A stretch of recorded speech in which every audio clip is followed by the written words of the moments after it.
Okay, so everybody, welcome to our gag reel, blooper reel playtesting of our very first combat.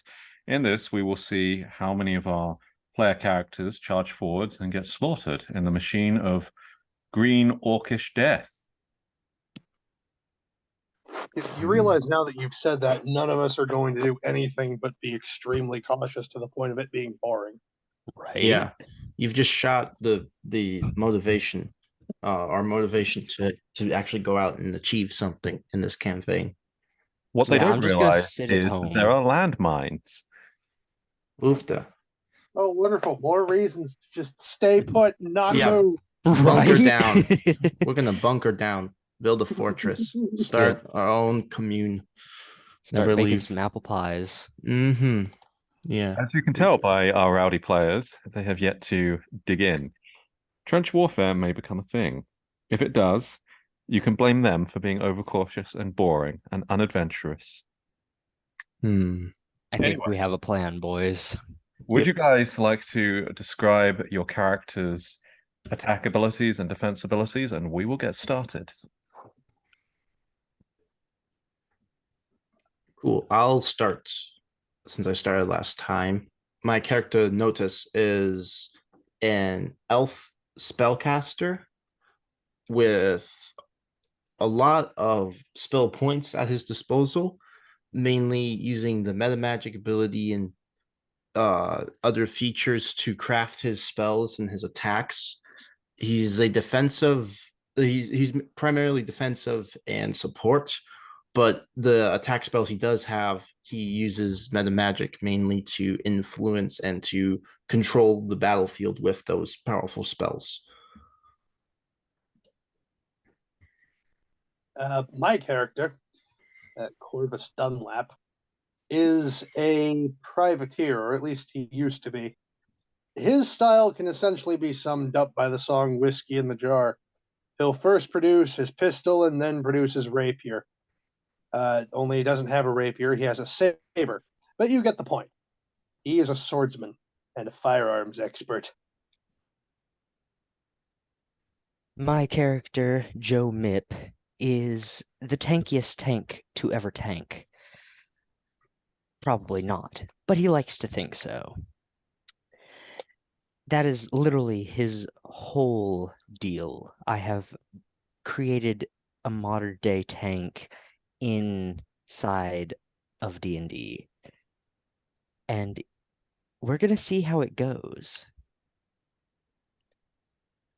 And just to remind everybody, we have customized the rules rather a lot. So in our Homebrew edition, one of the fun features that you will see is spellcasting.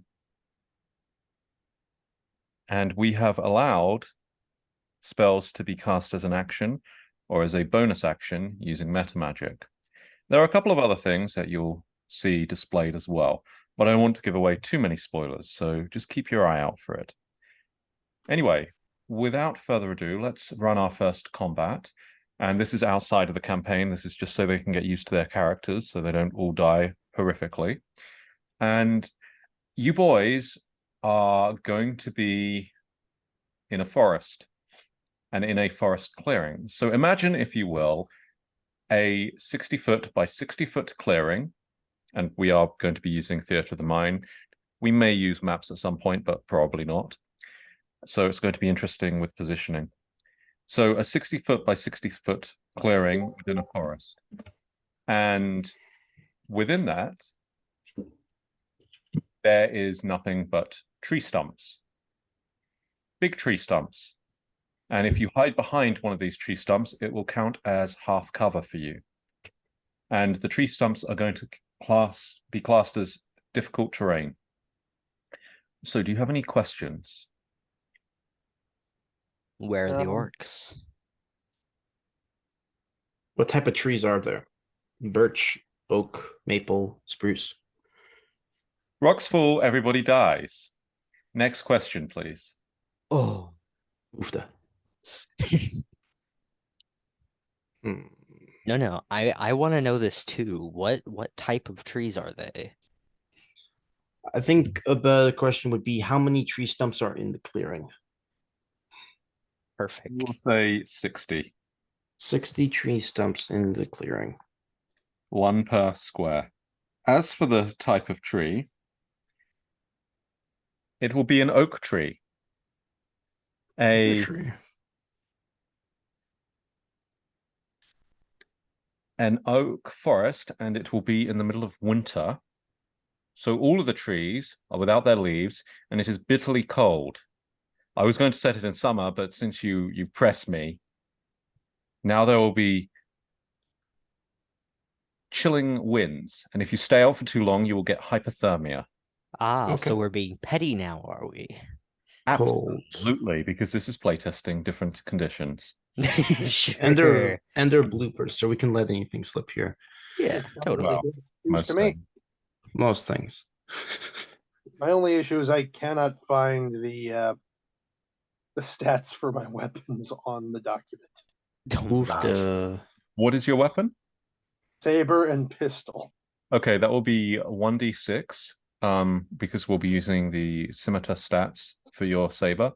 Or did we say 1d8? It was 1d6 or 1d8. I think we said 1d6. I have I that think you for it. said I just need 1d6. the- Yeah. I just need the 2 hit. Yes, and then the musket for I think the musket is 1d10, isn't it, Isaac? I believe so, yes. Yeah, did we say decided on 1d10 for that, and I believe my 2 hit is +4. yes, it will be your proficiency bonus plus your dexterity, I believe. Or strength, whichever is highest for your saber. Okay, so proficiency plus dexterity. Yeah, that will be a +4, I believe. And currently, I'm looking up different oak trees. Something called stone oaks, something called silly oaks, something called she oaks. Would you like me to go into more detail about the trees? Absolutely. No, I'm okay. kidding. Please just continue. Okay. I will put my phone away. So having said all of that, do you have a basic understanding of a tree stump per square? Mhm. Indeed. You can use them as cover, you can use them as difficult terrain, you can use them in a reasonable way. And again, everything is an action unless stated otherwise. Talking is a free action. There are a couple of bonus actions, but by and large, everything is an action. Everybody has one action, so combat should go pretty quickly.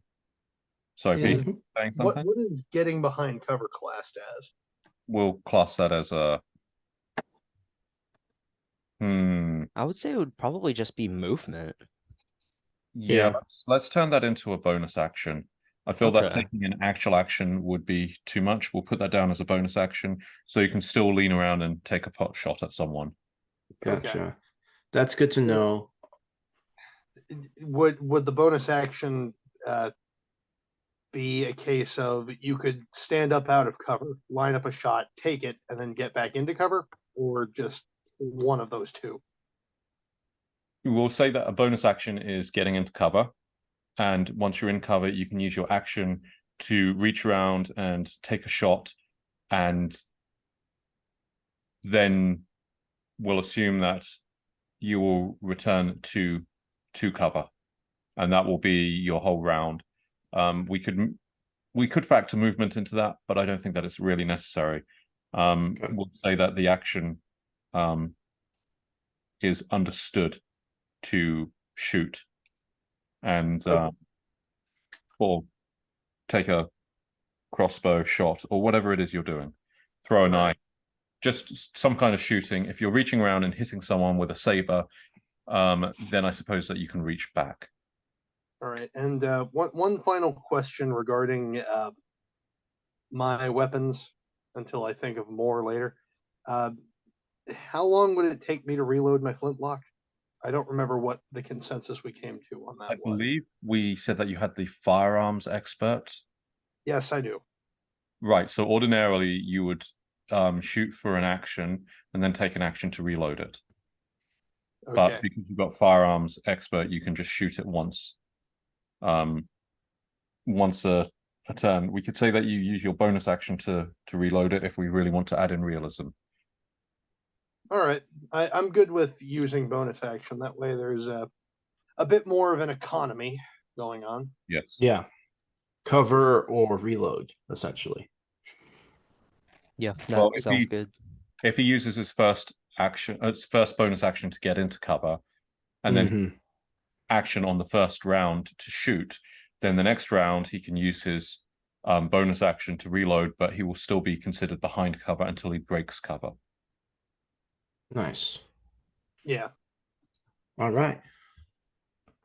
Any other questions? Don't think so. All good on this end. I do have Earthwalk, which I just remembered I chose, which is going to be really good for this combat situation. Mm-hmm. Sweet.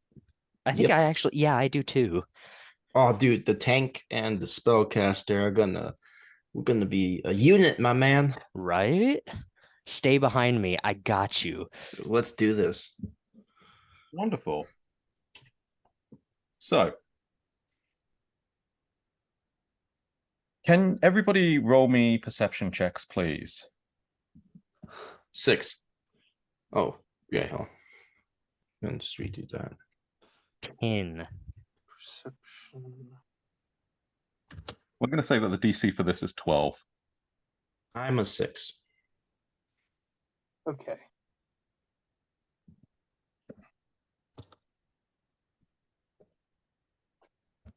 One D20 plus 2. Dirty 20. Dang, man. Nice. Okay, so our privateer is the only one to notice that there is movement 60 feet away in the trees. And with a dirty 20, I'm going to tell you that you see 4 brigands. And each of those brigands has a floppy hat and a jerkin. All of them are carrying muskets, and they're also carrying the equivalent of rapiers. These are battlefield rapiers, so you can imagine them as being somewhere between a D&D longsword or broadsword or arming sword and a thick or heavy rapier. Mm. I will inform the others. Look alive. Seems we've got trouble ahead. Those musketeers don't look so friendly. You don't notice them. Oh, what? I'm Oh. pointing them out to you. Oh, those guys. Ah, that was another thing we were talking about. And this is why it's a blooper reel. Indeed. Now, just because I call them brigands, do you know that they're brigands? Hmm. Not Are we- offhand. Not necessarily. Okay, Are well, we going by the fact that, like, everyone looks like their trope, like normal? you Yeah. mean everybody looks like they're an actual human being wearing clothes? No, I mean, Floppy- rogues hat. wear cloaks. Is there any semblance of uniform among them? Like, are they all wearing the same clothes, or are they like different colors? Well, Or as just it so completely wearing happens, some each stuff? one of them is wearing and wait for it, a green cloak. Okay. Mm. You sure it's not red? No, that's spoilers for later on in the campaign. Ah. I see we're already setting the tone. Yep. Do we favor the path of aggression or the path of cowards? Mm-hmm. I say we charge. They notice you, and you see them form a square, Aggression. and two of them kneel down while the other two stand behind them. Roll initiative. I don't know what my Ooh. modifier Dirty is. 20. Hive. Initiative modifier is just dexterity modifier, correct? Yeah. That is correct. So I'm sorry, Peter, what was your roll? Dirty 20. Okay, wonderful. So it looks like, sorry, after you, Pius. Oh, sorry, I got a 19. Wonderful. So it looks like that Peter's character, remind me of his name? Notice. Notice. And our resident privateer, whose name is Corvus. Corvus will be going first. Then it will be our brigands in the green cloaks. And then finally, it will be our resident tank. Aw, Gibbs. the guy who needs to be in front goes last. Don't Well, worry. As soon as I saw them, I spread my shields. no, you didn't because Oh, That's come true. on. no, So, we're talking. okay. So for my turn, since I go first, Yeah. I take my action to cast Bark Skin on myself using 3 spell points. It's a self spell, so I cannot use meta magic on it, but essentially my AC goes from 13 to 18 because I have my shield in my hand. And Bark Skin gives me 16 AC for 1 hour. So for all intents and purposes, I'm at 18 AC without cover. Yes. Now, are you going to use your bonus action? I will take my bonus action, and they're 60 feet away. Can I move up? I will move. I will move 15 feet in to the logs, and take my bonus action to take cover behind one of the stumps. Okay, so are you moving towards them or away from them? If I moved I'm moving towards them, but only 15 feet. Okay, so you are moving towards them. Okay, so now there is 45 feet between you and the brigands in the green cloaks. And I take my bonus action to hide behind one of the stumps.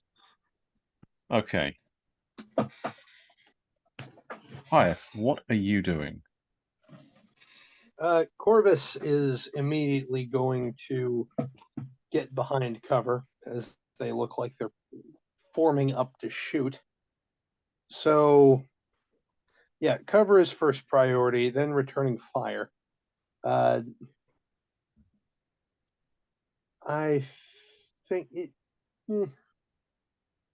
Okay, so I think I'm going to go ahead and attempt a shot. Given my movement speed, you said this is difficult terrain? Yes, that's correct. So All right. 15 feet would count as 30 feet. And just as a reminder to everybody, half cover is +2 armor class and dexterity saving throws. 3/4 cover is a +5 bonus to AC and dex saving throws. And total cover means you can't be targeted directly Gotcha. by an attack or a spell. And it does say directly, so indirect attacks such as AoE will potentially reach you. Gotcha. So I'm at 20 right now. That's good. All right. I am going to, I think, go ahead and squeeze off a shot to see if I can hit one of them. With sharpshooter. Allow me to find that in our documents real quick.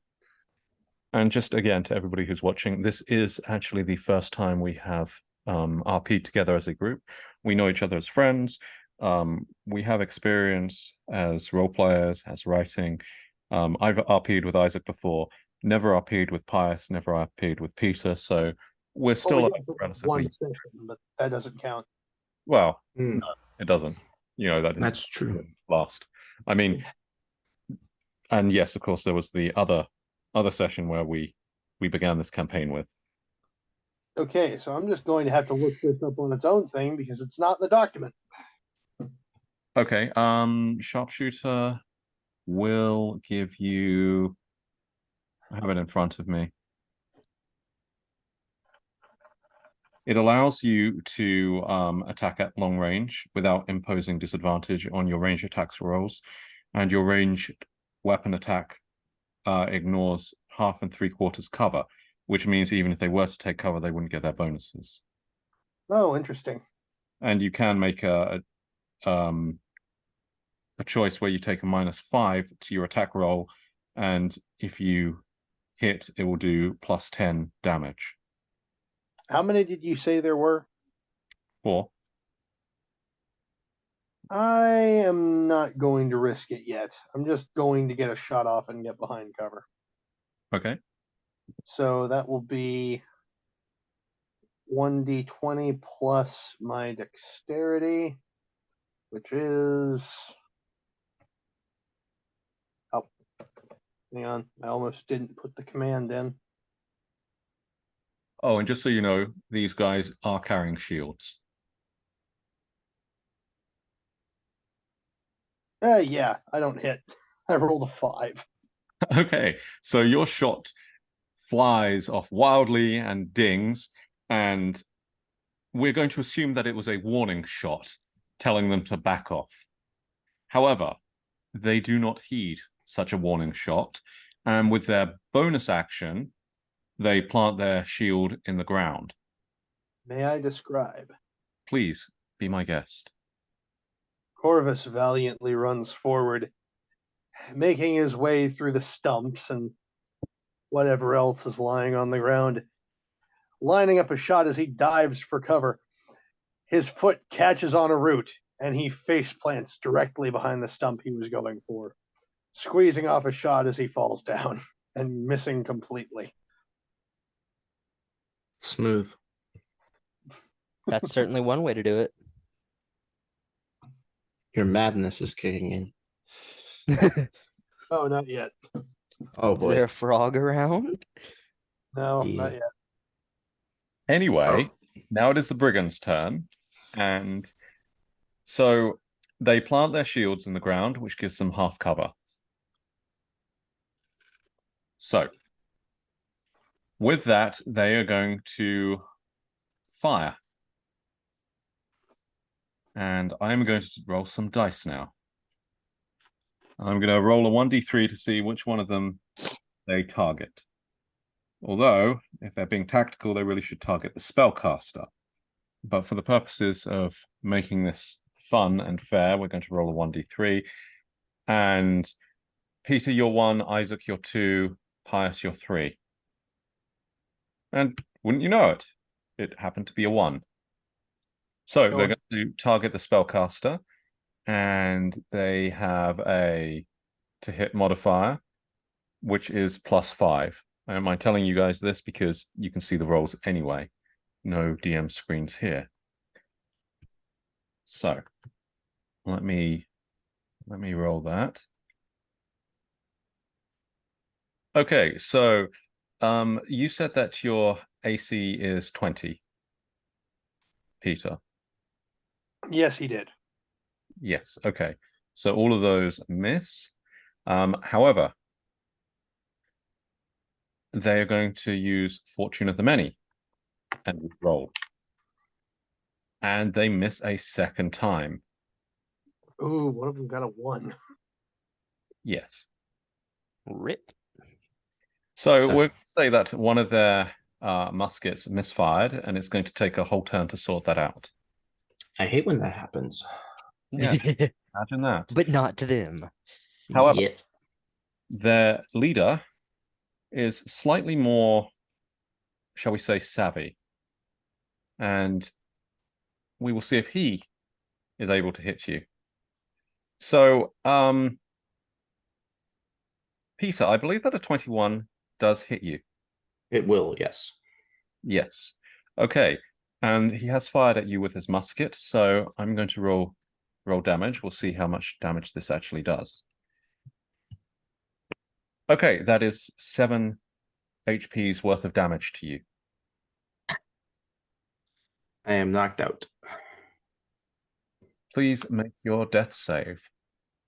That's a D20 with... One sec. Just pulling up the death save thing. So, Peter, what's your death save? All right, I rolled a 19. Okay, wonderful. So you're just down, but you're not going to roll on the injury table just yet. Gotcha. Okay, now I believe it is our resident tank, Joe Mibb's turn. So I'm going to run forward and take cover behind a tree stump I should say.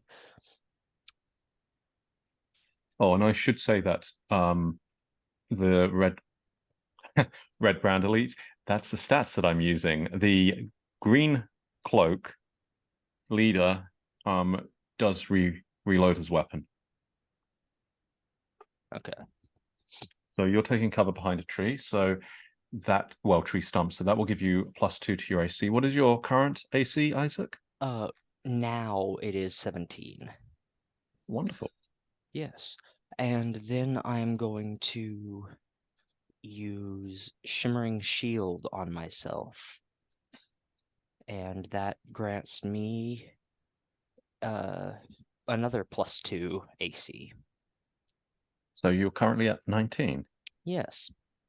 Now, for everybody who's listening in, I scoured through the monster manual and I came across something rather interesting. And certain monsters have something called a rechargeable ability. And I felt this was rather unfair, that the monsters would have a rechargeable ability, but our heroes don't. So, in our homebrew rules, they have something which I call a special, or a special ability, special talent, which equates to a rerollable, rechargeable ability, I should say. And so every turn, they have to roll a 1d6 once they've used their ability, once they've used their special. If they hit a 6, it recharges. Otherwise, they can't use it. And this is per combat. We'll assume that it recharges automatically when combat finishes. So Isaac has used his special, and he's going to have to roll a d6 next turn. But his special is Shimmering Shield, which gives him a +2 to AC. Is there anything else that's special about this, Isaac? I don't think so. Nope. And sorry, go Literally ahead. just +2 AC. Wonderful. And for those of you who are wondering about Fortune of the Many, this is an ability which humans have. Elves don't have it, dwarves don't have it, but humans have it. And I have altered it slightly from their hobgoblin counterpart. But they have a maximum of +2 as a bonus equal to the number of allies that they can get. And it will allow them to re-roll an ability, which I didn't actually read my own rules properly for, but that's okay. This is a blooper reel. So, Isaac, what else are you doing with your turn? That will be it. Wonderful. I can't really do anything at this point since I'm just lying there. Well, unconscious. you have to make another roll, please. Death saving roll. Ooh, 8.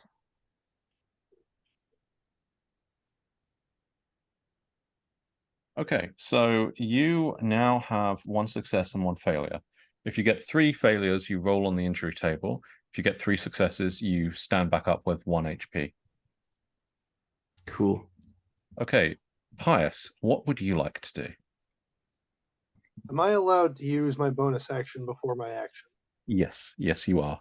In that case, my energy is going to be devoted towards reloading my pistol and taking aim yet again.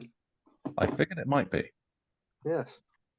Mainly because it would be pretty stupid of me to charge with a saber, wouldn't it? Endlessly entertaining, but stupid. Not wrong there. Yeah. Make your roll, sir. Will do. 16. Now, that's actually a good roll. And ordinarily, I would actually hit. But they are behind half cover. So instead, we're going to say that you strike the shield because the shield's AC is 13. Now, if you would like to make your attack roll, please. Sure thing. And that would be weapon plus dex, correct? Yes. Oh my gosh, 3 damage. That's actually enough. You shatter one of the shields.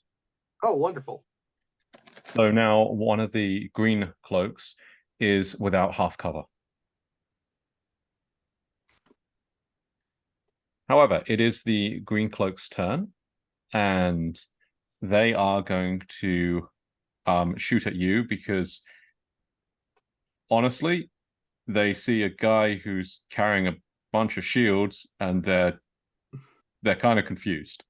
Understandable. You just shattered one of their shields, which makes you the more immediate threat. So I'm going to roll to attack with the three regulars, and we will go from there. Okay, one of them is a nat 20, one of them is a 19, the other is a 5 before bonuses. So that makes it 25, 24, and 10. Which one of these hits you? The first 2. Okay, I am going to roll some damage, and we will go from there.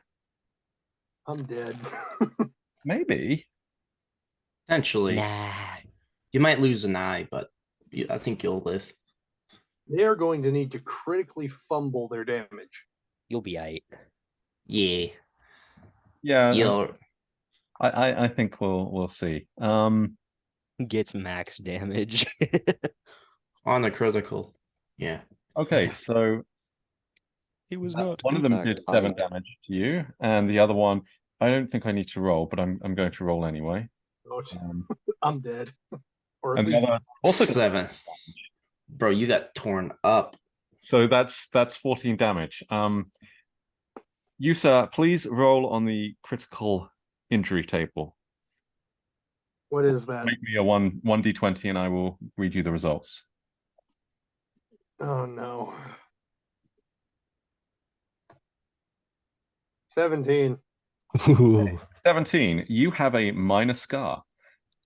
The scar doesn't have any adverse effect. Magical healing, such as heal and regenerate, removes the scar. I need to actually change this because we've altered the rules slightly. So lesser restoration or greater restoration will remove it for you. I'm just going to change that now before I forget. Lesser restoration or higher. So it won't be a cure spell which removes it, but a restoration spell will remove it. I'm So going to slap minor scar under my appearance. well, this is just practice. So, you know, unless you guys want to have this combat happen Oh yeah, fair enough. campaign, it's just for you guys. I forgot about that for a minute. That actually might have been the best result you could have got. Yeah. Anyway, I'm going to let you roll again next turn, and if you make your death save, you can stand up with 1 HP. All right. Okay, so now it's going to be their leader's turn, and now he's going to look at the crazy armored tank guy, and he's going to make his attack.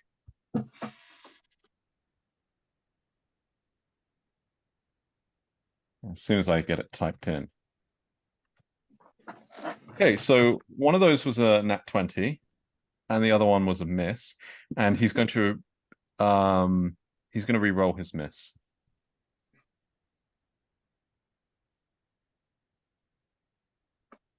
Okay, that's a 19. Ooh. So I think a 20 and a 19. Do they actually hit? I think the 19 misses. The 19 hits if we're going the attacker wins. Because my AC is 19. Actually, no, I'm going to use reaction, duck and cover. I can add my proficiency bonus to my AC against one ranged attack that would hit. Okay. So would you like yeah. that against the critical or the not critical? What was the total of the critical? The total of the critical would be 26. Okay, so that wouldn't actually. I'm gonna use it against the non because it would only bring my AC up to a 21. Okay, so yeah. So you block the roll of 19. but the roll of 20 Yeah, that definitely hits. something hits you. All right, I'm gonna roll damage with that, and we'll go from there. Let me just double check the damage. Okay. That's 13. Wow, okay. Yep.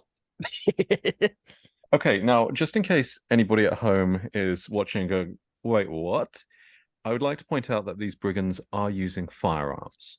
And muskets do 1d10 plus dexterity damage. And yes, and any other modifiers. Muskets may not be the most common piece of equipment in the game, but you know, they're all prepped for orcs, so they're getting brigands with muskets instead. So I believe that at this point, everybody in the party is down. Yep. Okay, we're going to say that the party has lost this encounter and the brigands have won. Understandable. Yep. Sounds like Okay. a good idea. Let's roll combat again. Let's reset. This time you guys are in a tavern and Okay. roll initiative. Natural 20. Nice. I mean, it's literally just a 20, but you know. 12. Sorry, I think I talked over you, Pius. What was your... Dirty 20. Oh, nice. Okay, so there is a mob, an angry mob who you have angered, a very angry mob whom you have angered, and they're all they're dressed like peasants, carrying pitchforks and hatchets, and they burst into the tavern. The highest one is an 18, then a 16, then a 14. So Isaac, you go first, then Pius, then we're going to have four of them go first, and then you, Peter. Cool. So Okay. please describe where you are in the tavern. I assume that a tavern will have a bar and it will have some round tables with stools or chairs, and there will be drinks maybe in your hand, maybe there'll be food in front of you. What would you like to be doing? I would assume if my party is okay with it, sitting at a table with my friends.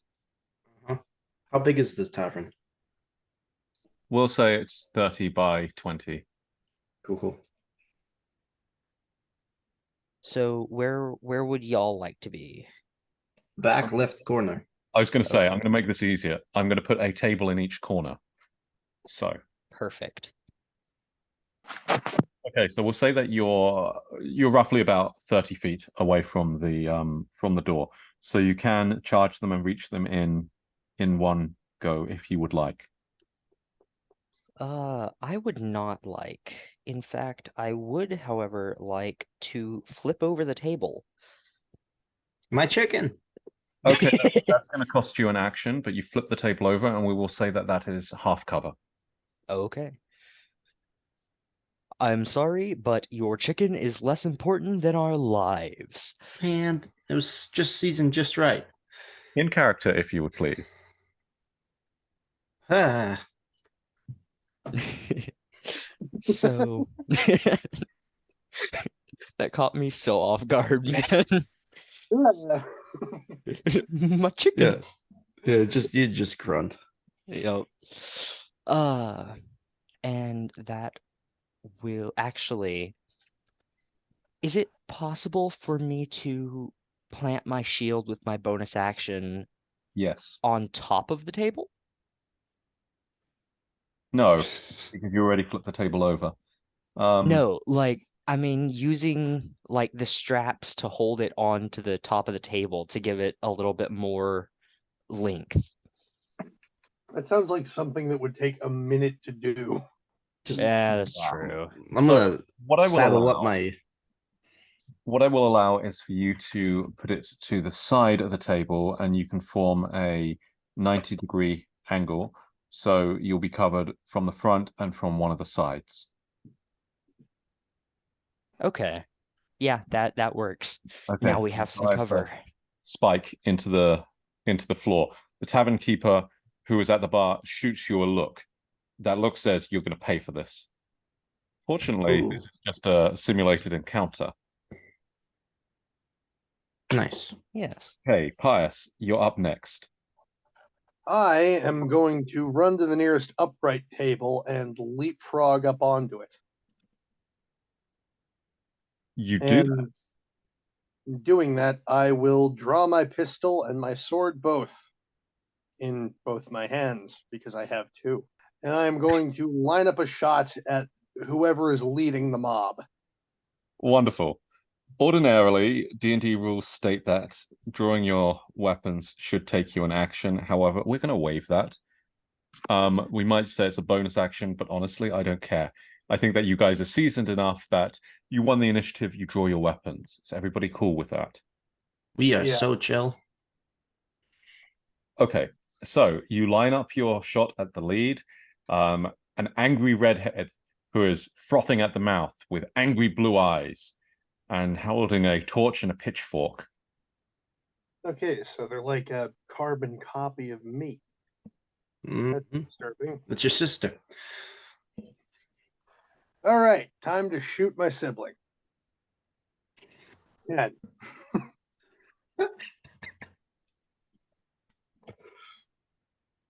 And the result of your roll, sir. 10. Okay, you miss. Would you like to describe it? But you only just miss. Nah, you can describe it. Okay, the shot is another warning shot. This seems to become a running thing. The privateer always fires enough. off the port bow. Yep. However, it fails to halt the mob. And the one next to the leader has green eyes, and she gives you a venomous look. And she's actually going first. So she's going to throw her hatchet at you, Pius. Let's So see if it is. I will roll. What is your AC, please? 15. Okay, that is a 19. Oh, come on. So her wrathful lob of a hatchet strikes you. We'll say in the shoulder. Let's see how much damage that does. Ugh. Hold on, let me just check. I'm gonna say that it's sorry. Oh, no, go ahead. I'm gonna say it's gonna be 1d4 damage. That's a 1. Okay. You take a whole 1 damage, reducing you to a total of how many? 4. Okay. So the leader is also very angry, and he's going to charge you and engage you in close quarters combat with a pitchfork. All So right. let's see what his roll is. That's a 5. He misses. Yes, horribly. Yes, his eyes are still locked on the hatchet, which is sticking out of your shoulder. The next one, this is a strawberry blonde with blue eyes, and he is glowering, and he is going to throw his pitchfork at Peter, who is behind cover. Ah. That's a 6. It squarely misses. It doesn't even hit the overturned table, but lands short. As it hits, I want to look over to Corvus and say, "See? Cover. Cover. Do you understand the concept? Clearly not." Okay, and as talking as a free action, that has taken a whole few seconds. So now it's going to be a chestnut guy with red eyes. We Good won't golly. question why he has red eyes. Kill the demon. Dude, all Vampire! these kids been doing the doobie. Yeah, something like that. And he is going to, seeing the success of a hatchet, he's going to lob a hatchet in the direction of cover. Do you understand cover? Does a 16 strike? No, it does not. Okay. However, it does hit the table. So I'm going to roll damage for the table. Table can have 3 HP, same as a shield, as a You're regular. gonna We're gonna shining the table. Okay, so there's a hatchet now sticking in the table. Peter, it is your turn, and then it will be the final mob turn before it reverts back to you guys. All right. I shall quickly slide out from one side of the table, and depthfully cast Conjure Barrage by throwing my dagger at the door, which creates a 60-foot cone from myself in the direction of the in that direction. Oh no, it- dude, we're gonna owe the barkeep so much money. Each character must make a dexterity saving throw, which for me would be a 12, I believe, because low level baby caster. Pius, please make a dexterity saving throw. Ow!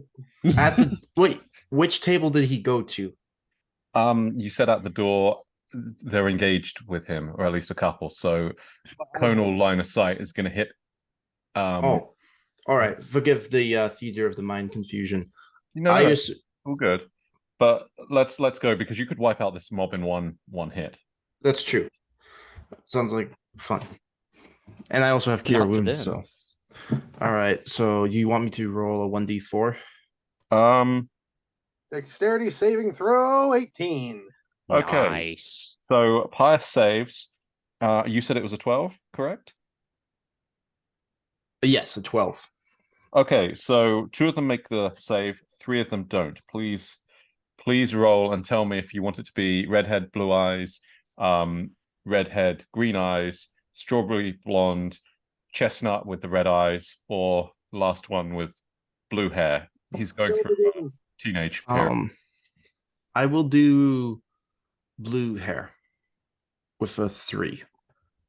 Okay, and you've got 2 more to target, 2 more to target. I think. Right. So, well, it's each creature. A creature would, but it's just I roll the damage, and then they take half on a successful one and full on a fail one. So I rolled a 3, so they all either take 1 or 3 damage. Okay, Pius, you take 1 point of damage. Oh, wonderful. Yes. Okay, so let me see. So everybody, or 3 of them, are down to 3 HP. Ordinarily, So I would be telling you guys this, but this is a thing. Mm-hmm. And Yep. what am I saying? They're down to 1 HP, and Yep. 2 of them are with 3 HP. There we go. I can do maths. Honest. Okay. All so right. Good. would you like to take your bonus action? Yes, I would like to. So if I moved out just a slight bit from the table, I would like to move back and take my bonus action to get back into cover. Okay. And give a thumbs up to my shield guy and like mouth cover smart. I nod back at you. Yes, we are the smart people behind tables. Exactly. See, you get it. You just shot me, basically. But yeah, just through this hailstorm of daggers. So I have to ask, where does it hit you, Pius? I'm gonna let you decide. Let's say the opposite shoulder and get like a reverse Ace Ventura thing going. Okay, so we'll say it hits you in the back of your thigh or the back of your calf. Ugh. Oh, wonderful. You could say the opposite. This. Yeah, someone's getting a beating for this. Possibly. Okay, so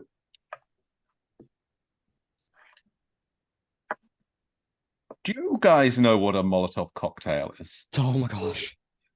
Okay, for someone other than Wow. Peter, would you like to tell me what a Molotov cocktail is? It's a highly illegal form of what? No, I'm just kidding. It's basically just alcohol flaming in a bottle, and you Yes. heat it at people, and it goes boom. Yeah. This is an AoE attack. He eats it at the table with you two cover birds. Well, screw him too, you know? We're Well, bad. Please, Bad. please make a dexterity saving throw, both of you. I don't want to. all right.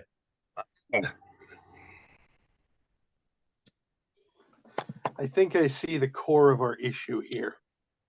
We're always fighting mobs. So what we're going to do is play it stealthily and separate people, Oh, Mhm. silently assassinate them.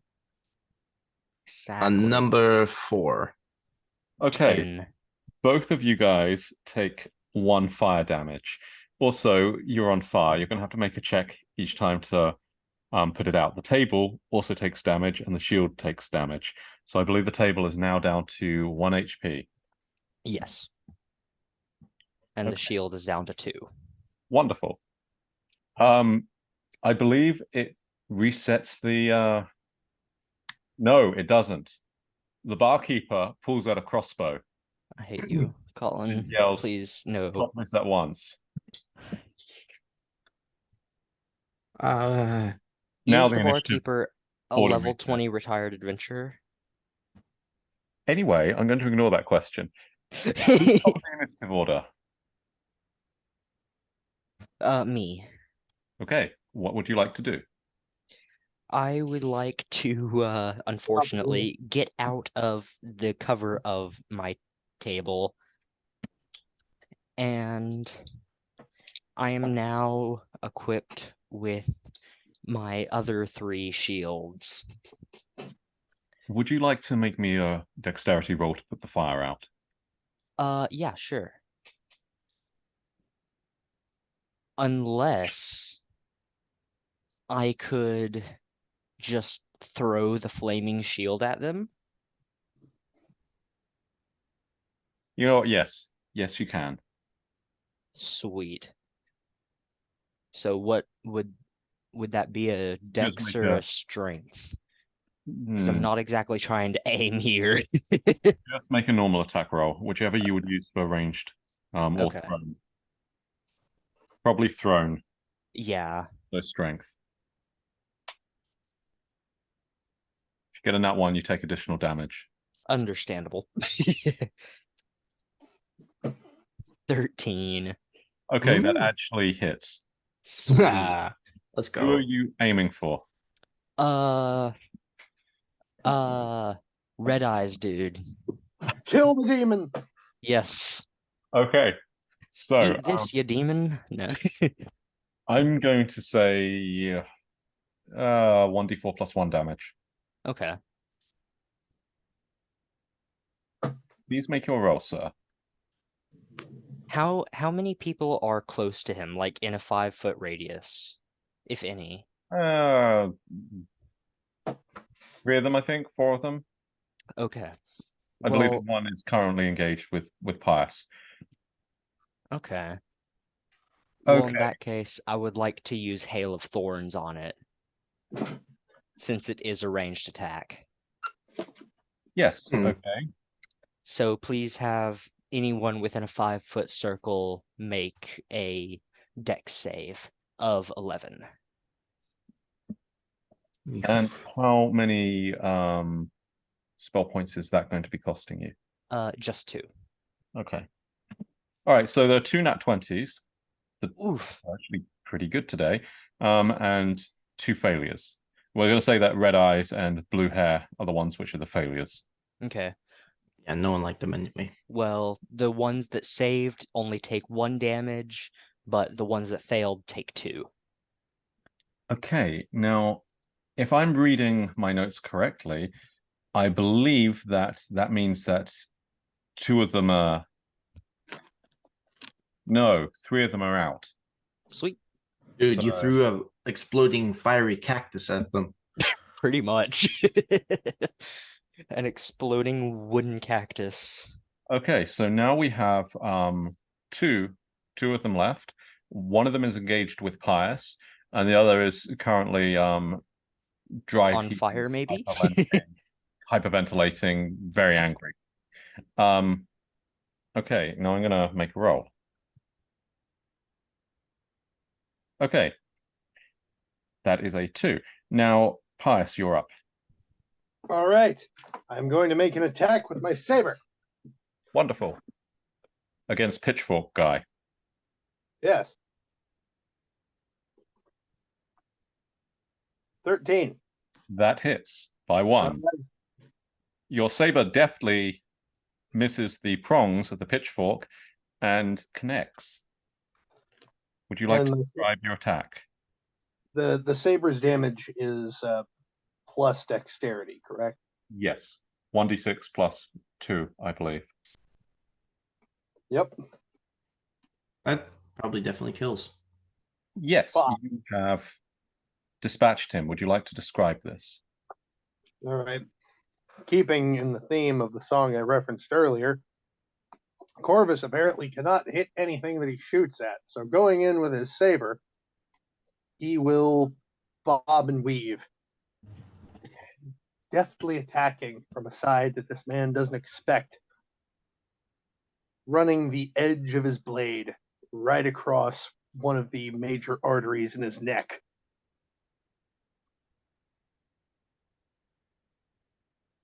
Wonderful. So I see that our NPC mobs will not be given the non-lethal damage treatment, nor even a chance to roll on the critical injury table. Hey, No. they kicked in the door and attacked us. Step on their He head to has a make sure point. that they're dead. Yeah, double tap, double tap. Interesting. So we now have one left, and she's the hyperventilating, very angry redhead with the green eyes, who threw the hatchet and is still sticking into your shoulder, Pius. So she has another hatchet, and she's going to look at you, Pius, and she's going to scream, "You and me!" And she's going to make an attack roll against you. All right. I assume that a 4 misses. Yeah. She misses. Would you like to reply verbally? Corvus will simply say, "Just you." Okay, now I believe the initiative order goes to Peter. I will roll out from the burning table, and just seeing that there's one lady left who misses an attack at Corvus, I will Tackle. attack her with my arcane burst, which from my spellcaster thing, choice path, it can either be a melee or a ranged spell attack, +4 to hit, range 30, so it will make it. So I will roll to attack her with arcane burst, and using meta magic, I will cast it with heightened spell. I would like to point out to our audience at home, chivalry is dead. Probably. Wait, not heightened spell. My apologies. Throwing hatchets at me. Equal rights, equal fights. Indeed. Chivalry But is dead because she declared a duel, and our resident spellcaster is joining in with the brawl. This is nothing to do yes, with the sex of the attacker. instead of heightened spell, it would be empowered spell. My bad. I meant to say that. But empowered spell, which will do damage, so I shall roll to attack. Dignity and honor are for dead people. 16. Yes, you hit her. Roll your damage.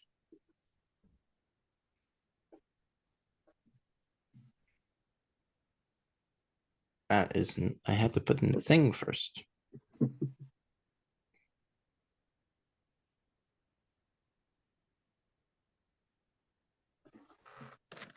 Seven. He is dead. However, combat is not over. But first, how many spell points do you have left, Peter? Since I cast it with arcane burst, which is 0, but I use meta magic on it, that's -5 for the total of it all. I'm at 17. Wonderful. So, to our audience at home, rests are a luxury. It's not something that our players can demand or even expect. This is part of Survivor Edition Masochist. Also, for the record, and I'm going on record here, I dubbed this Survivor Edition. It was them that decided on the name Masochist. Felt fitting. It really is. Okay, so I'm gonna roll a 1d3. That's a 3. So Peter, you were 1. Isaac, were you 2 or 3? I was 2. Okay, Pius. 3. That's what I thought. Okay, that's a nat 20 Or pious. with a 25. So, I assume that a nat 20 hits you. Yep. Okay, I'm gonna roll some damage here.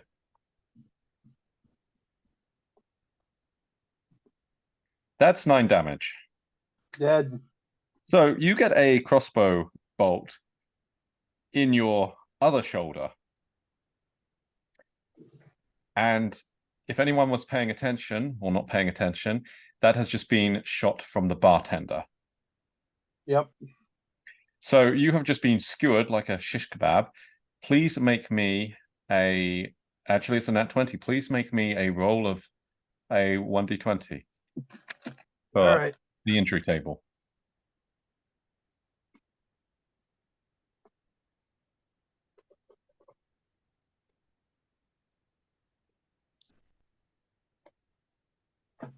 $20.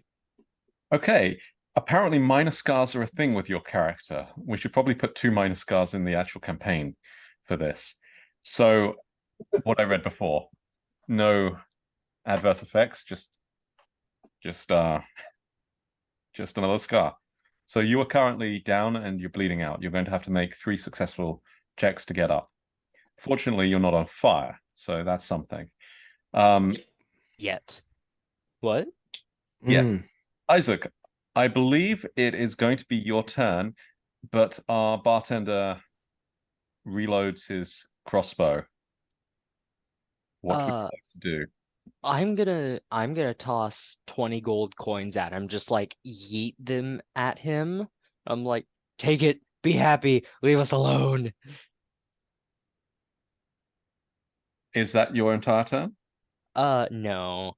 Would that count as my action? Yes. Dang it. Okay. Uh, in that case, I'm going to move to Pious out of the burning tables range. So you And use your that's it. movement to reach Pius, Yeah. and I assume that you're going to use your bonus action to drag him. Probably. Okay. Where would you like to drag him? Back to the burning no. I'm actually going to use my bonus action to plant a shield in front of him. Okay. That makes sense. Peter, you're up. I will. If I was to put out the fire, would that be an action or bonus action? It would be an action. It would be an action. Okay. Well, you Since also have to roll. Both of you have to roll.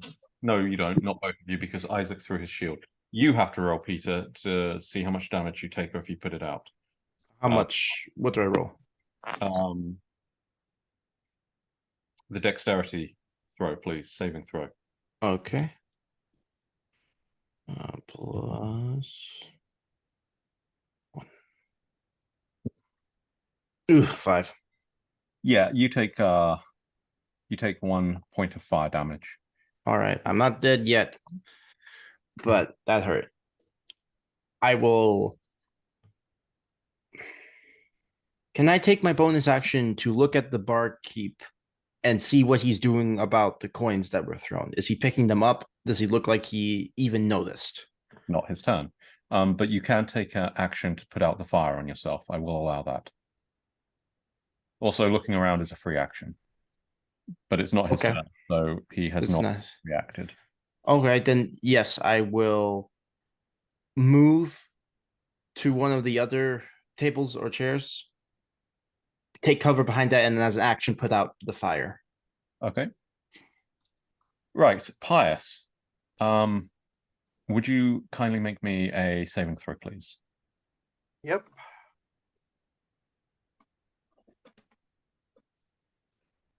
Oh, hold on.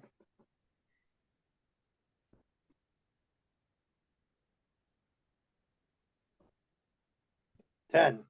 Okay. So that's your first successful saving throw. You have to make 2 more. So Isaac, you're 1. Peter, you're 2. Okay. So that's a 1. Oh dear. I'm going to assume that a 14 misses, Yes. so he's going to miss again. So, a crossbow bolt slams by close to your head, although a 14 hits your shield, actually. So, let me see. Understandable. So in that case, I'm going to pretend that he didn't re-roll because a 14 does hit your shield, Okay. and that shatters your shield with 8 points of damage. Yeah, it does. Okay, so how many shields are you down to now? 3? 2 technically because I threw the flaming one Yes, that's right. over at the doors, and then that one just got shattered. So I'm down to my 2 heavy shields left. Yeah, that shield should probably still be on fire and burning. Yeah, We it, won't talk it about that for probably this is. combat. It's just kind of chilling. It's just over Yeah. there, maybe starting a bar fire. Who knows? Yes. So you see the bartender very calmly, while still standing up, reload his crossbow. I yell at him, dude, I just gave you money. Leave us alone. We're sorry. Roll me an insight check. I absolutely will. Insight is wisdom, right? Yes. That's what I Mhm. thought. Okay. Dirty 20. Okay, with that, I'm going to let you understand that you are still in the tavern. Or inn. Because an inn and a tavern are not the same thing. You are still inside his inn. Yeah, okay. So it's your turn. What would you like to do? My turn? Yes, I believe so. If we go back to the initiative order. Okay. I am going to use my action to uh is Pius actually conscious at this point? Yes, he's conscious. Okay. You can drag him outside with your action if you want. Uh no, I'm gonna let him walk on his own 2 feet. I'm going to force a potion of healing down his throat. Wonderful. And then I'm going to run outside. Okay, well, I should probably explain the potion of healing rules to everybody who's listening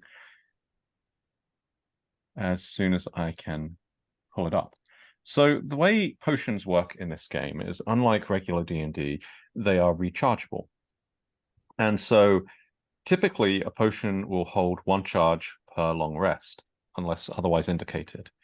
And a potion of healing will restore full HP, at least for 1 charge. And so a normal healing potion can be used once per long rest. But we do have greater healing potions and other potions. So, Pius, you're back to full health. Wonderful. Okay, I believe that you are going to take your turn after Isaac. Isaac, make me a perception check now you're outside. Yeah, sure.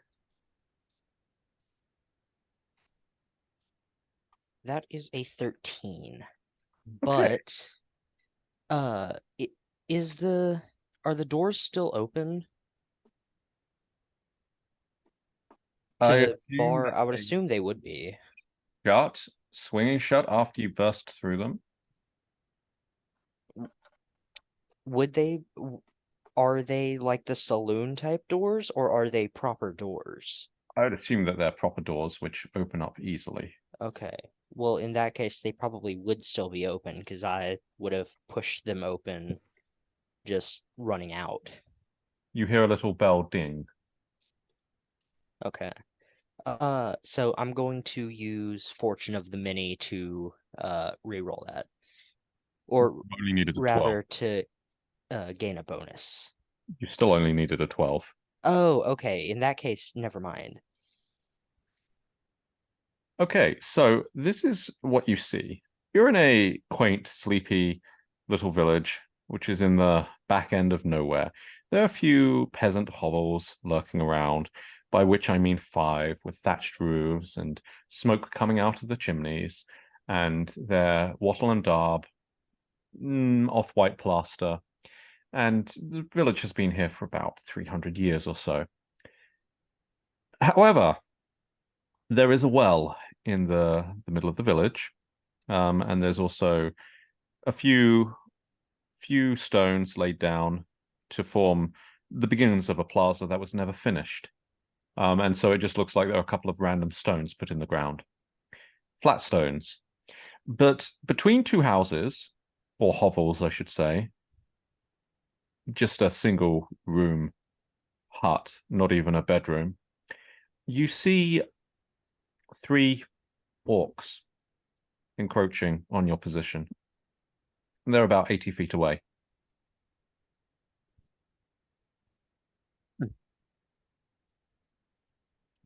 I would like to yell back into the bar, guys, get out here, orcs.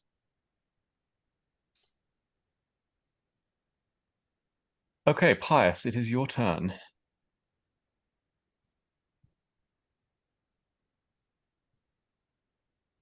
I am going to reload my pistol and take aim at the orcs.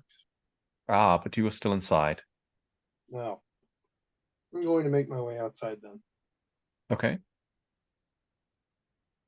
So you make your way outside. Now, both of you are currently in the open and not in cover. Well, technically I am, but Because of your shields. yes. Yes, but you And haven't I mean, if deployed he's your behind me, he should be too, technically. Uh-huh. Okay. So, definitely has 3/4 cover over here. Did you deploy your shields?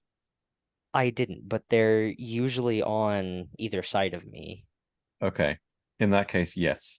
Because you have a heavy shield which offers 3/4 cover Yes. with 5 HP. So, Pius, are you standing behind Isaac's character? Yes. Okay. Make As would things be the smart thing to do. Peter, you're up. What would you like to do? Hearing Mips call out from the thing and seeing Corvus or not, I will definitely dart out of the bar. As I dart out, I will just come up to the door. So it's like come out to the door, standing in the doorway, looking out, seeing the orc who's in front of me. If I stand in the doorway, what's between me and the orcs? That depends. Isaac, did you move to the side at the doorway? No, I'm on the steps, if there's steps. If not, I'm just like a few feet from the doorway. Okay, so see. you're 3 feet in front of the doorway. Pius is behind you. Peter, if you Gotcha. look behind him, you will see total cover, but you won't be able to attack through them. You will be able Understood. to attack around them, but not through them. All right. Being smart tells me that as I move up to the doorway, I will use my action to cast Barkskin on myself, giving me a 18 AC and stand to the sort of the side of the doorway, so I'm not blocking it, but I'm like in the doorway. So like if Pius needed to step past me, he could.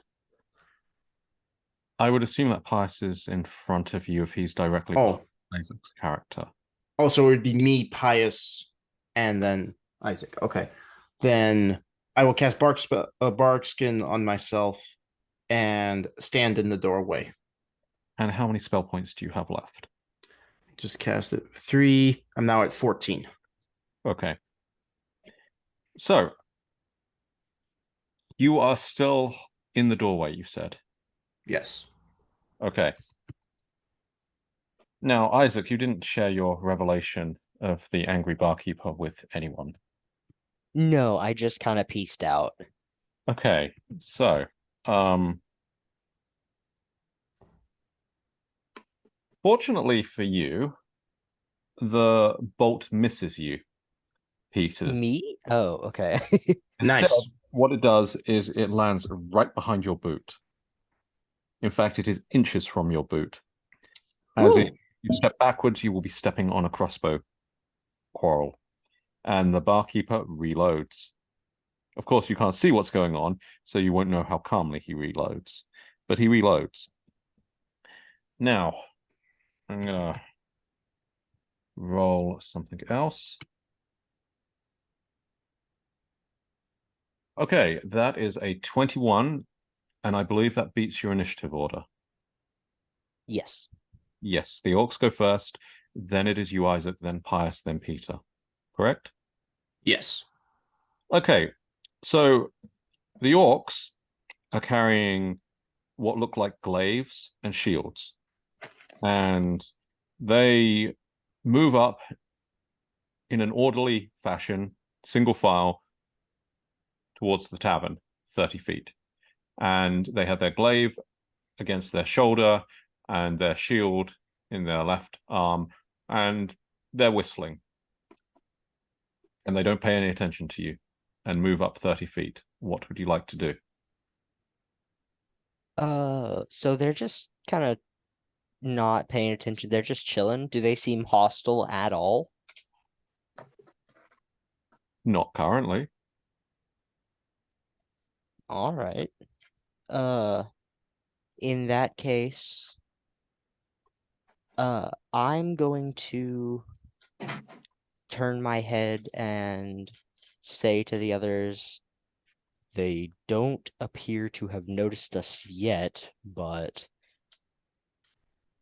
I don't know if they will become hostile. Who knows? So I'm going to get out of here. If y'all want to come, great. Please do. And I'm going to just kind of sidle off. So you can sidle off 30 feet of movement. There are some bushes nearby. There are the hovels nearby. You can sneak around the back of the tavern. What would you like to do? I'm gonna go towards the back of the tavern. Okay, presumably you're not going back through the tavern, but Oh, well, around. yeah. Okay, are you trying to be stealthy about this? Um, I mean, not particularly, but I am grabbing, Pius's arm and dragging him with me. Pius, do you choose to resist? No. Okay, so that's both your turns, and you go around the back of the tavern. Peter, I would hope Pius grabbed Peter when I grabbed him, but you know. did you? Peter's a big boy. He can figure out that he needs to follow us. Peter, what would you like to do? I shall also follow them with stealth as well. Just sort of Roll your stealth. nonchalant. Roll for stealth? Okay, cool. I am proficient. Nice.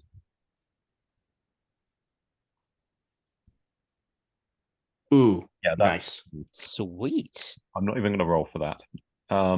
Peter, you rolled a 23, just for Yes. our viewers at home. So you cowards who have mercilessly butchered townsfolk, villagers, Hey, they came on to us. sneak around the back of the tavern. Meanwhile, the orcs walk into the tavern and order drinks. You see this through a window. If anybody can make a perception check, which is better than 10. Make your... Let me give this a try. I am proficient. 17. Okay, so what did you roll, Pius? 19. And you, Peter? 11. So all of you see the orcs sitting around a table being served drinks and taking no notice of the dead. Meanwhile, on the roll of a 19, you see 4 more green cloaked individuals in the trees. about 120 feet away. I think this will also see that too. What would you like to do? He is trying to kill us. It's a Take combat page simulation. What out did of you think? Monty Python's book and bravely run away. Where are you running? I don't know. Away. He specified this. I don't. Did you not hear him? Yes, I mean he could be running in the other direction. He could be running to the right or to the left. He's running away. In all seriousness, do they appear to have noticed us? Not yet. In that case, I want to try and sneak up on them. Okay, make your stealth check. Between you is empty grass, clean line of sight. And I suppose there will be a couple of shrubs.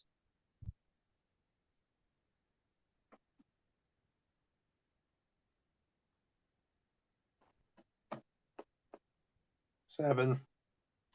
Yeah, I'm going to roll perception. I'll be using mob rules, so if one of them sees you, they all see you. That's a 20. They Oh, see you sneaking. So you move This- 30 feet towards them, so you are now 90 feet away. I will not have my weapons drawn. Okay. Peter, what would you like to do? Seeing Corvus in his situation of brazen forwardness, of failed stealth, brazen forwardness, I will walk alongside him as well. So I will move up to his space and just sort of stand like 5 feet behind him, but just sort of like show that I'm walking with him as well. I won't have any of my weapons out, but I have my shield that's just sort of on my arm, and I'm just walking with him. Okay, so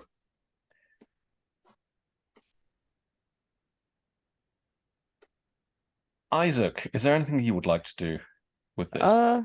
Just the same thing as Peter, really. So I'm going to let you guys all advance 30 feet. So now you're 90 feet away from them. Mhm. Now I'm going to roll again. Yes, they notice you. Mhm. So they also move 30 feet towards you. And these ones are carrying swords and they're carrying shields. As far as you can tell, they don't seem to have any firearms on them. Oh, nice. I whisper under my breath. They appear to be gearing up to fight. Not particularly. They've got their swords drawn. But you know, the orcs had their glaives out, so Mhm. I would everybody's like to carrying wave weapons at in them. victory. Okay, you wave at them. How do you wave? Just wave? What? Huh? What level of sass do you wave with them? Is it a yas to a ya? Yee. E, like solid 5. So I are say are you sassing them or not? no. I just say, oh there. Greetings. They look at each other, then they look at you, and then the blonde chick says, "Is this guy for real? Is he hitting on me?" Roll initiative. Oh my gosh. All right, as she says that, I'm gonna say, let me hit first. I got something. It's a prayer. I'm gonna say that as like a prayer. Okay, well they rolled a 10. They're so insulted by your brazen non-attempt to hit on Oh, them. dang it. I got a 10 as well. Okay, we'll re-roll. Whoever gets the highest 1d20. Okay, cool. Okay, that's a 9. Can you beat a 9, Peter? Lord willing, D20 plus 1. 14. Yeah, let's go. Oh, I said straight d20. Oh, straight. I'm so sorry about that. Yeah, It's Yeah, still no, a just take the 13, 13. so You know, okay, it's fine. cool. My Okay, bad. Class, what is your roll? Hang on, what am I rolling? Initiative, please. D20 plus Dex. Okay, so Isaac, then Pius, then Peter, and then the 4 green cloaks. What would you like to do? Bearing in mind, they're looking incredulously at you and gripping their weapons angrily. Uh, well, I first would like to try to diffuse the situation and say, I'm sorry it came off that way. I wasn't trying to hit on you at all. Merely greeting you. And now she screams at you. Oh, so I'm not attractive enough to go out with you? No, not at all. I sigh and say, are we just gonna end up fighting either way? Because if so, I'm not even gonna try to talk. There looks fair enough. Combat Fair simulator. enough. By the end of this, you guys should be prepared for combat. Fair enough. So I would like to I would like to reach into the small pouch I have around my waist and pull out a good-sized stone and just chuck it into the air. Not even close to them, into the air. And then I would like to conjure barrage. I see. Be my guest. So Wait, how please far have away them did you make say you were? 90 feet. Ooh,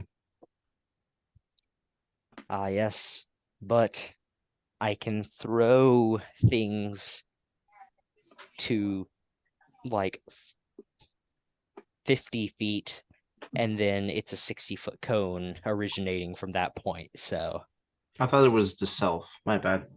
no, it's you throw whatever into the air, and then it's a 60-foot cone.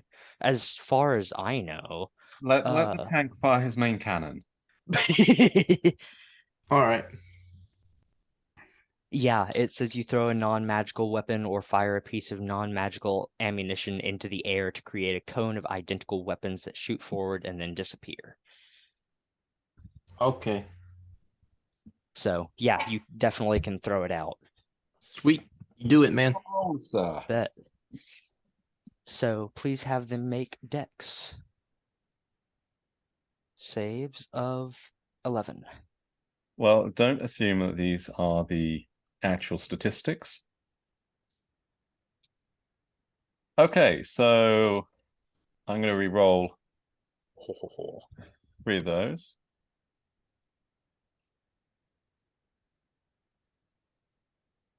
Okay, so we have a 20, we have a 19, we have a 12, and we have a 10. All right, so all but one save. The two that saved. Wait, no, sorry. The however many that saved only take 2 damage, but the one that didn't takes 4. Okay, and what was the DC save? 11. Oh, right. Okay, well, then I didn't need to re-roll all of those. Yeah. We should have. We'll ignore the last one.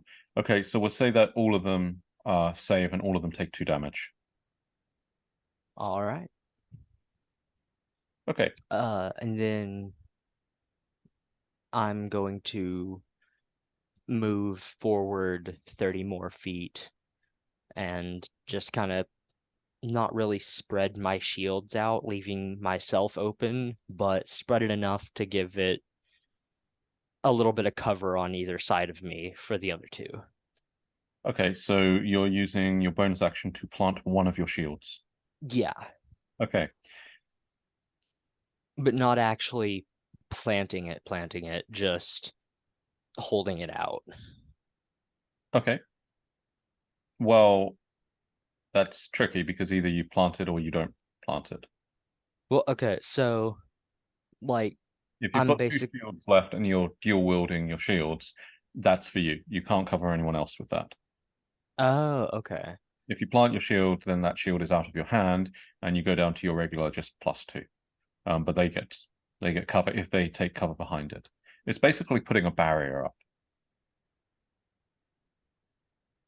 So I wouldn't be able to spread them apart in my, like, spread my arms out on either side and cover them. Not without leaving yourself vulnerable. But they're Okay. standing behind you, so, you know. As long as they're attacking you from head on, it should be fine. Yeah. Okay. So, that's probably your turn done then. Yeah. Pius, what would you like to do?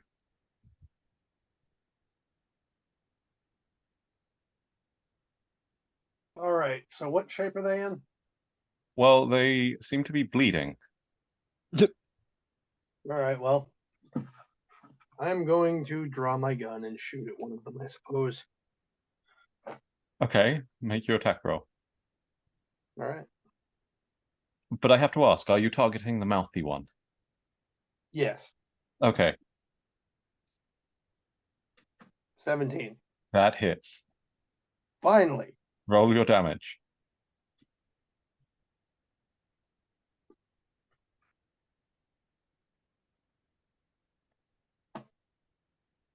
Nine. She goes down. I assume that it's lethal damage because it's from a gun. You're gonna shoot her right between the eyes. Yes, As you should. she is dead. Which leaves the other three. Peter, what would you like to do?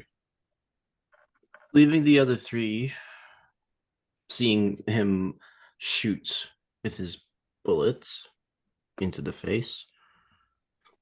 Drawing inspiration from Isaac, I will pick up a stone in the ground and huck it at them as well and do Conjure Barrage, but I will also cast it with Meta Magic, so I'm spending 5 to do so for the Barrage, and then the Meta Magic for...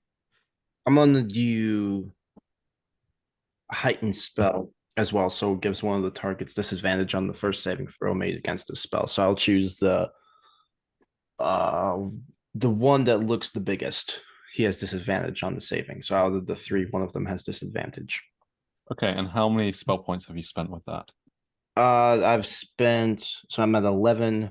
So I'm at I've spent 11 and I'm at 11. Okay. Or well, for this specific one is only 5, but totally I've spent 11. Are you putting 2 meta magic effects on this? Wait, hold on. Hold on, horse. I'd be at 14, 20. I'm at 9. Forgive me. I'm only doing I'm at 9. Because it's the 2 for the Conjure Barrage and then plus the 3 for the Heighten spell. Okay. All right, so just keep track of your spell points. Gotcha. Forgive me. I will. They need to make a dex save. 12. One of them with disadvantage. Okay. I'll roll the disadvantage first, and then I'll roll the remainder.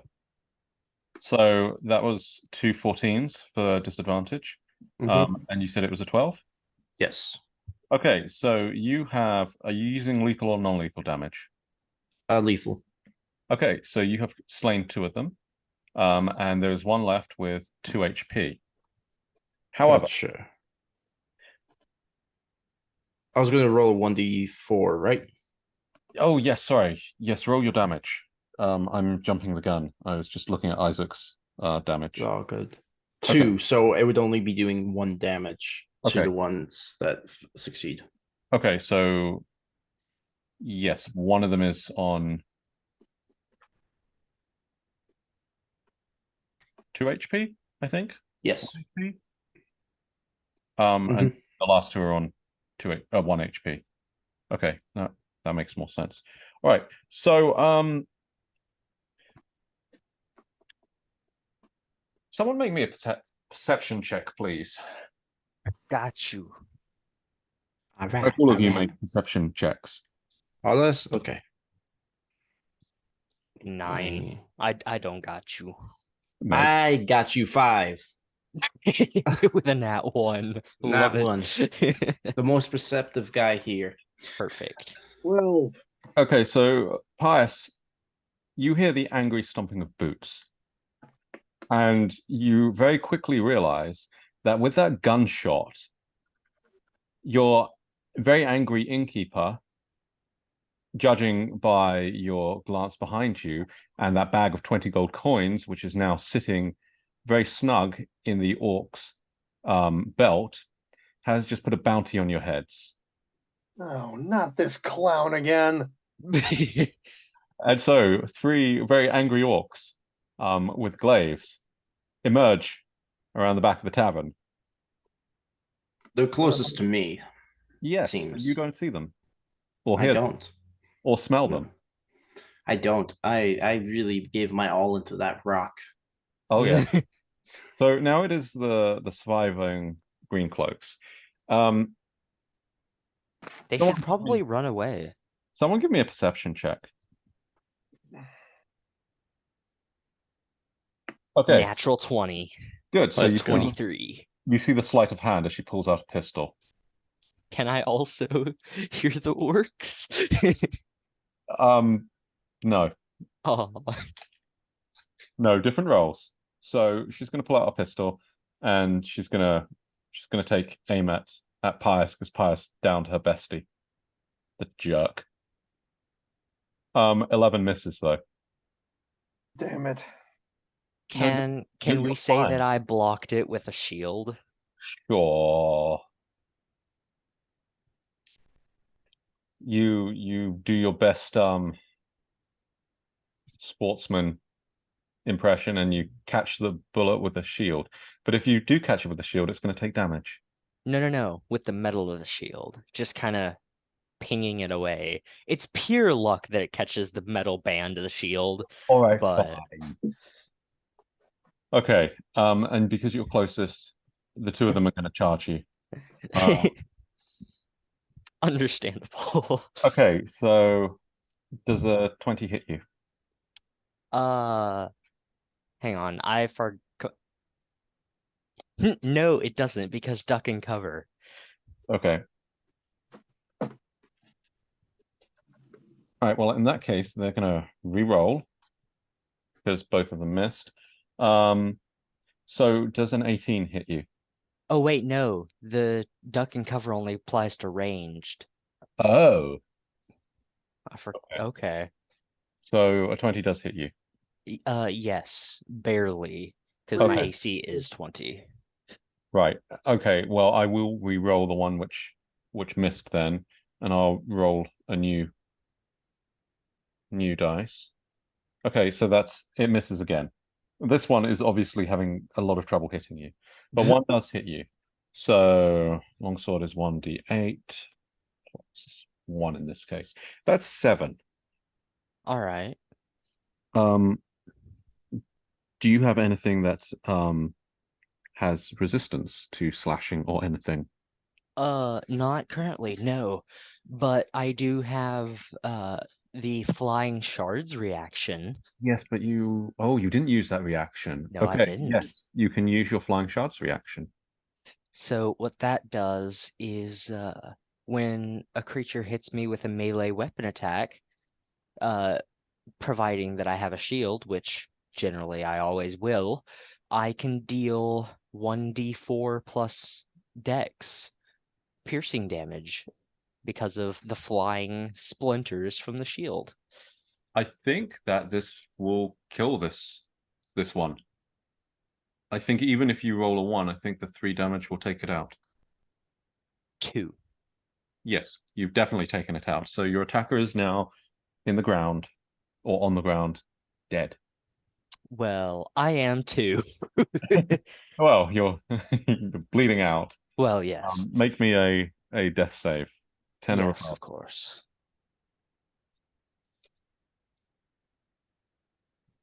Ooh, 7. Okay, so 1. But can I use my Fortune of the Many to gain the bonus?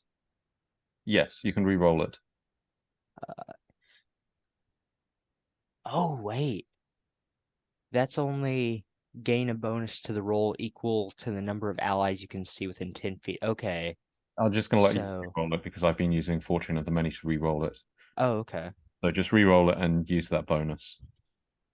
So it'd be a +2. Yeah.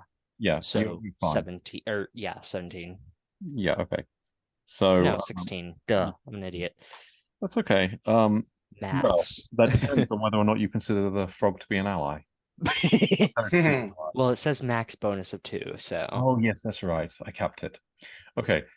So, who's up next? Pius?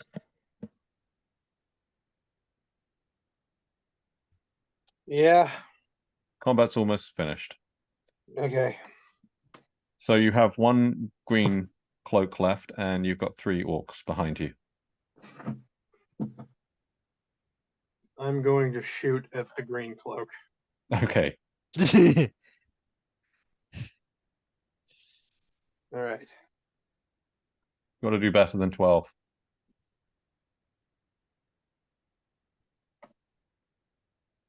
Damn it. And your pistol is constantly misfiring. I hate my Ah, I assume that you're going to reload. Yeah. Okay. How about you, Peter? What would you like to do? Bearing in mind so you're not aware of the orcs behind you. I'm not. No. I see. Nobody's So allowed. see, So because someone didn't call out. No. yeah, that's exactly what happened. exactly. So I only seeing Corvus miss the green cloak.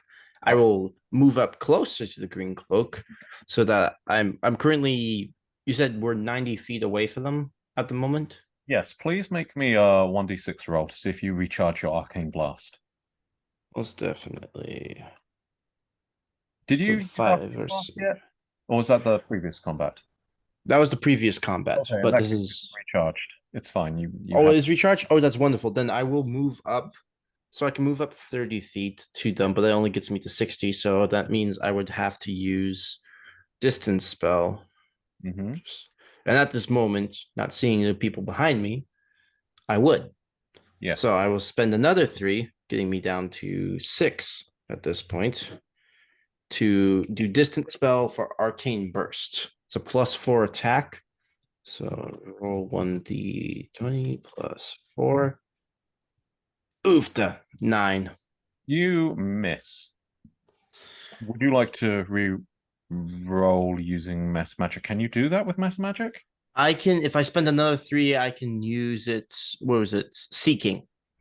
Hmm. Which at this point, feeling there's no danger, I would have spent it. So I will spend another 3, getting me down to 3 spell points to use Seeking spell to re-roll my d20.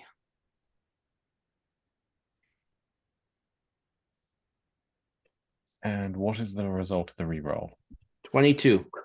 Yes, you kill her. Now it is the orc's turn, and you're about 30 feet away from them. Pius may be a little further away. However, you do have your friend who's bleeding out on the ground. So, Peter, you're the closest target, so they're going to charge you, or at least one of them is going to charge you. And he is going to swing at you with a glaive, and a glaive has reach. So, we'll see how this goes. I don't like this. That's a nat 20. Wow. Would you like me to roll on the damage table? Yes, I absolutely would. I'm getting a lot of nat 20s today, more than I think I've ever got in a single session.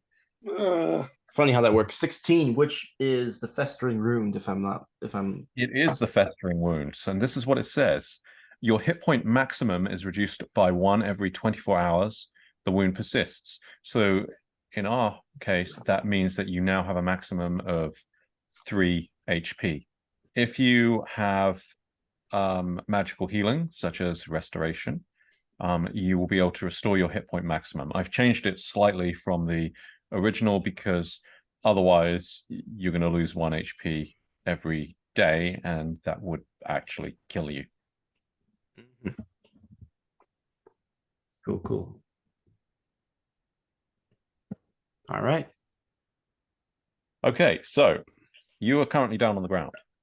So the next one is going to... Pius, how far away from Peter are you? Because he's moved up 30 feet. Did you move towards the green cloaks, or did you just shoot them? I just shot them. Okay, so you're going to be within range, charge range. 1d20 plus 4. Let's see if this one hits you. That's an 18. Does 18 hit you? Yep. Okay. You guys just aren't doing well against the orcs, are you? No. Orcs Nope. are death. Okay, that's 9 damage. Would you like to roll on the injury table? Not the injury table, the death save table, please. Not table, just roll me a 1d20.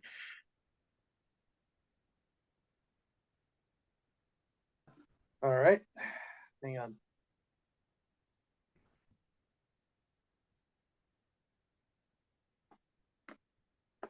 $17. Okay, so this point, I would like to point out that all of you take non-lethal damage from the orcs because they're using the butt of their glaive because they're going to sell you into slavery. Of course. Fun. Total Nice. kill. And that will conclude our combat session. But for everybody at home, you guys can see how Peter used his spell point resources and how some of our combat works. When we return next week, we will continue with the campaign. But I hope you enjoyed this little simulation of combat to get our players ready. Hopefully, they'll be better at working in formations with one another. I didn't actually get a chance to put up an orc shield wall, but I'm sure that will follow. And I certainly got a chance to have our green cloak, shall we say, doppelganger brigands engage in a square with 2 kneeling in front and 2 behind taking musket shots. You also got the opportunity to see how we're using planted shields as barriers, and I hope it's been enjoyable. Do you guys have any thoughts or feedback or feelings on how your character's handled? I honestly really liked my build. I think it handled pretty well. Indeed. I am very confident in the choices that I've made, and I look forward to seeing where they will take us. So, I question of the don't day. know. I think my luck was just too bad. Well, let's just say that you're finding your land legs. Indeed. Yeah. Yeah. I Yes. guess. But the biggest question of the day, Peter, do you have a favorite spell? At the moment, I'm really enjoying Conjure Barrage, but Barkskin is definitely one of the ones I'm seeing have one of the best effects because with my shield and the constant like miscommunication of like movement, like I want to be behind the shield, but I also want to be out in a spot where I can be most effective with my spells. So Barkskin is definitely my favorite defense, and Conjure Barrage is definitely my favorite offense at the moment. I have other offense and defensive spells, but just from this brief encounter, I'm really starting to see a build forming around these two primarily. And because this campaign is meant to feel as if you're a level 8 to 12, but also Masochist edition, how do you feel about the number of spell points you have? Do you feel that it was a good reserve? Yeah, I'm definitely excited to find the balance because I was left with 3 spell points with 3 orcs, full health orcs, I might add, coming up behind me unawares. So there's definitely a lot of growth and a lot of potential for properly balancing and utilizing these spell slots. I do love the point system because it's like why use this spell in this specific situation? Why not give it some magic flair? Why and it's these choices have the consequences to them. They aren't just I cast this spell. Oh, it doesn't work. I cast it again next turn. Oh, it works this time. It's like no, I cast it this time. It didn't work. Oh, I need to completely change what I'm going to do now because if I don't move, I'm going to die. Or it worked really well. Now I can advance forward. And the meta magic choices certainly gave you more options. And the meta magic has been listed as a feat, so not every spellcaster will have access to meta magic. Yes, I am very happy with these choices I'm making, and this character is coming together quite nicely. Yes, I'm looking forward to seeing you guys use more improvised weapons. How about you, Isaac? Did you enjoy dropping your shields? I did. I especially like the part where I threw the flaming shield. That that might be a tactic now. Just throwing a flaming shield at somebody. I mean, I have no problem with you putting oil over a shield and lobbing it at someone. It does mean that you might have to go around collecting shields, That's fine. but hey, Or I could just lob a shield into the air, a flaming shield, no less, and just conjure a barrage of flaming shields. Because, it would work. absolutely it would.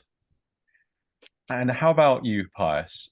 How are you feeling in terms of being able to get up close and personal in melee combat and have a ranged sidearm? I mean, so far the ranged sidearm has been basically useless. Well, I think you did get a couple of kill shots with it. I think got so. Yeah, I I think believe you, other times I missed. yeah, I think I you don't missed about think it 3 was- times. I don't think it was representative of its actual use. Hmm. But I mean, unlike others, you're going to be firing every turn. Now, the mooks that you did run into, they are also skilled with loading firearms because I wanted to give you guys just a taste of what the combat might look like, but don't expect everyone to be able to shoot a weapon every time. Yeah. I So, enjoyed this session. It's just I didn't have good luck. So well, it happens. And I'm hoping that as we Yeah. move forwards, we're going to get snappier with the combat. Again, this was just our training simulation for us trying combat out as a group before we resume our usual campaign, just to get everybody comfortable, since they are supposed to have worked together for several months. And you guys should have more of a thing going. So the first time we roll combat, it shouldn't be, what am I doing? yeah, I got you. Yeah, definitely.